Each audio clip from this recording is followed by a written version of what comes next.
And now the Greek Prime Minister has told his parliament that Europe's plan to resolve the country's debt crisis is quote-unquote absurd and should be withdrawn.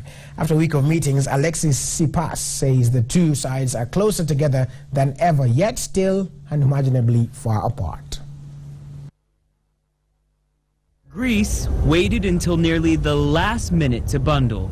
The government says it has the money, which raises the question, why won't it pay? I think that this is really the most worrisome point that we've seen in a couple of years in the European debt crisis. The Greeks are taking advantage of a rule not used for decades to save on the transaction costs of multiple payments. The savings here?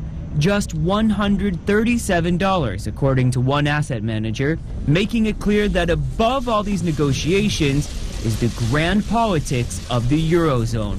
The creditors with their demands for cuts, and Greece with two red lines it's refusing to cross: cutting welfare for pensioners and a 10% VAT increase on electricity.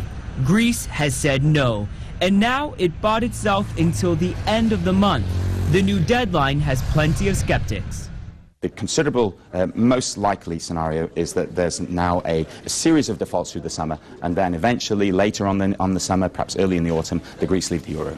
Just this Thursday, Angela Merkel reaffirming to CNN that while negotiations are tough, they're still aimed at keeping Greece in the eurozone. At the same time, Greece has to be willing to undertake the necessary reforms, because in the end, a country brings itself on a growth course by its own efforts. Greece must now pay $1.7 billion by June 30th. The date may have changed, but the bottom line still has not.